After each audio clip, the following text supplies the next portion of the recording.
ಬಾಣಂತಿಯರಿಗೆ ಮಾಡುವಂತಹ ಸೀಗಡಿ ಬೇಳೆ ಸಾಂಬಾರು. ಚಳಿಗಾಲದಲ್ಲಿ ಈ ಸಾಂಬಾರನ್ನ ಮಾಡಿಕೊಡ್ತಾರೆ. ತುಂಬ ಬೆಚ್ಚಗಿನ ವಾತಾವರಣ ಕ್ರಿಯೇಟ್ ಮಾಡುತ್ತೆ ಈ ಸಾಂಬಾರು.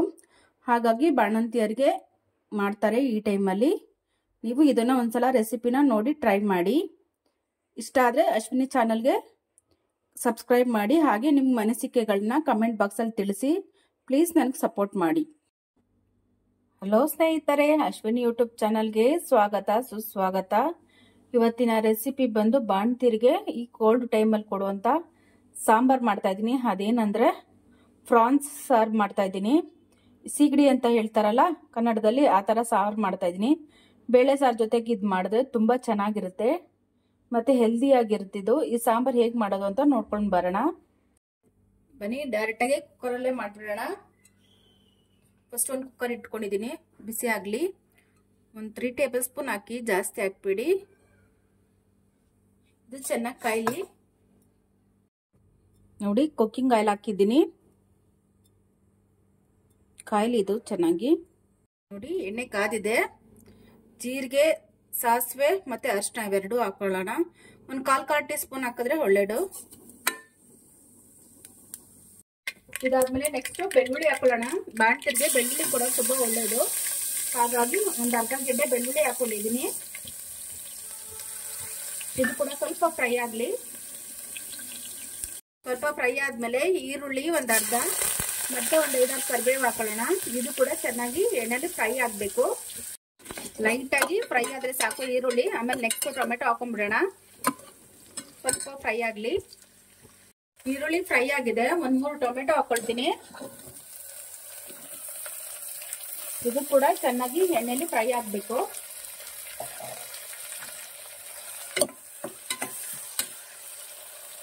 ಟೊಮೆಟೊ ಸಾಫ್ಟ್ ಆಗೋಕ್ಕೆ ಸ್ವಲ್ಪ ಉಪ್ಪು ಹಾಕೊಂಡಿದ್ದೀನಿ.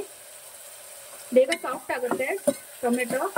ಸ್ವಲ್ಪ ಸಾಫ್ಟ್ ಆಗಲಿ. ನೆಕ್ಸ್ಟು ಸಾಂಬಾರ್ ಪುಡಿ ಹಾಕೊಂಡ್ಬಿಡೋಣ, ಬೇಳೆ ಸಾಂಬಾರ್ ಪೌಡರು.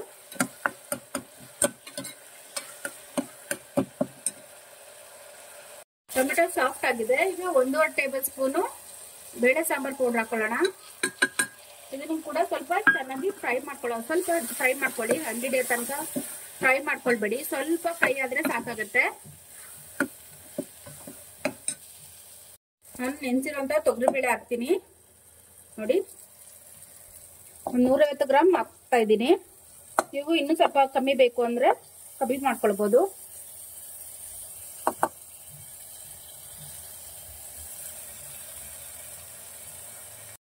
ಇದು ಕೂಡ ಸ್ವಲ್ಪ ಫ್ರೈ ಮಾಡ್ಕೊಂಡಾದ್ಮೇಲೆ ನಿಮ್ ನೀರು ಎಷ್ಟು ಬೇಕೋ ಅಷ್ಟು ಕ್ವಾಂಟಿಟಿ ಹಾಕೊಳ್ಬೇಕು.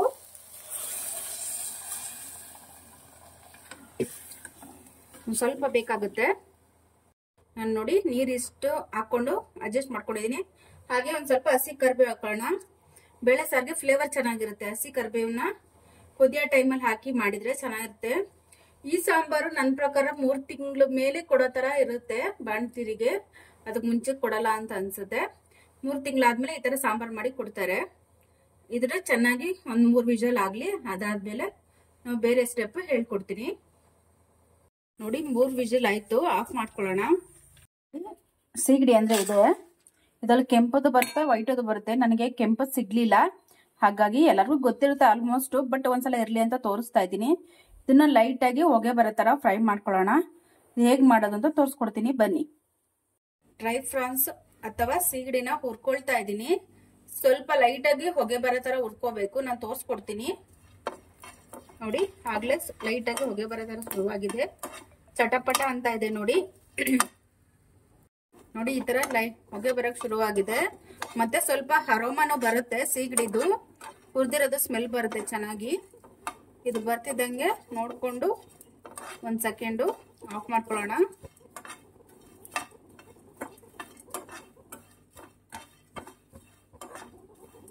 ನೋಡಿ, ಆಲ್ಮೋಸ್ಟ್ ಆಗಿದೆ. ಆಫ್ ಮಾಡ್ಕೊಳ್ಳೋಣ. ಹುರಿದು 1-2 ನಿಮಿಷ ಆದ್ಮೇಲೆ ತಣ್ಣೀರಲ್ಲಿ ಒಂದ್ ಸ್ವಲ್ಪ ತೊಳ್ಕೊಂಡ್ಬಿಡೋಣ. 1-2 ನಿಮಿಷ ಅಷ್ಟೇ, ಜಾಸ್ತಿ ನಿಲ್ಸ್ಬೇಡಿ. 1-2 ನಿಮಿಷ 3 ನಿಮಿಷ ಇದು ಮಾಡ್ಕೊಂಡು ಇದನ್ನೆಲ್ಲ ಒಂದು ಇದರಲ್ಲಿ ಬಾಕ್ಸ್ ಅಲ್ಲಿ ತೆಗೆದಿಟ್ಕೊಳ್ಳೋಣ.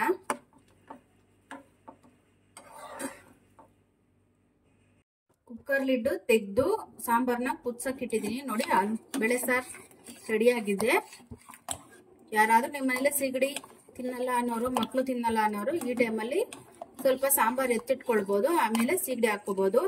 ನನ್ನ ಮಗ ತಿನ್ನಲ್ಲ, ಸ್ವಲ್ಪ ಸಾಂಬಾರ್ ಎತ್ತಿಟ್ಕೊಳ್ತೀನಿ ನೋಡಿ. ಸ್ವಲ್ಪ ಸಾಂಬಾರ್ ಎತ್ತಿಟ್ಟಿದ್ದೀನಿ.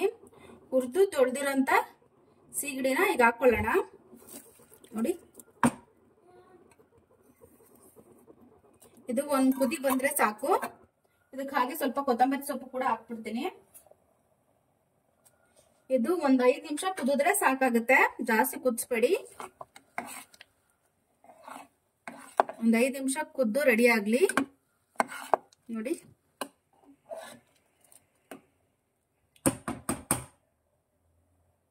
ನೋಡಿ ಇಷ್ಟು ಸಾಂಬಾರ್ ಕುದ್ರೆ ಸಾಕು, 5 ನಿಮಿಷ ಸಾಕು, 3 to 5 ಮಿನಿಟ್ಸ್ ಸಾಕು. ಇದು ರೆಡಿ ಆಗಿದೆ. ಸರ್ವಿಂಗ್ ಬೌಲ್ ಹಾಕೊಳ್ಳೋಣ ಬನ್ನಿ. ಇದು ಸಾಂಬಾರ್ನ ಒಂದ್ಸಲ ಟ್ರೈ ಮಾಡಿ ಟೇಸ್ಟ್ ಹೆಂಗಿತ್ತು ಅಂತ ಕಮೆಂಟ್ ಬಾಕ್ಸ್ ಅಲ್ಲಿ ತಿಳಿಸಿ. ಪ್ಲೀಸ್ ನನ್ಗೊಂದು ಲೈಕ್ ಕೊಡಿ. ಇದೇ ತರ ನಿಮ್ಗೆ ಬೇಕಾದಂತ ಅಡುಗೆನ ನಾನು ಮಾಡಿ ತೋರಿಸ್ತೀನಿ. ಪ್ಲೀಸ್ ನನಗೆ ಸಪೋರ್ಟ್ ಮಾಡಿ, ಲೈಕ್ ಮಾಡಿ, ಕಮೆಂಟ್ ಮಾಡಿ, ಶೇರ್ ಮಾಡಿ. ಅಶ್ವಿನಿ ಚಾನಲ್ಗೆ ಸಪೋರ್ಟ್ ಮಾಡಿ. ಪ್ಲೀಸ್ ನನಗೆ ಸಪೋರ್ಟ್ ಮಾಡಿ.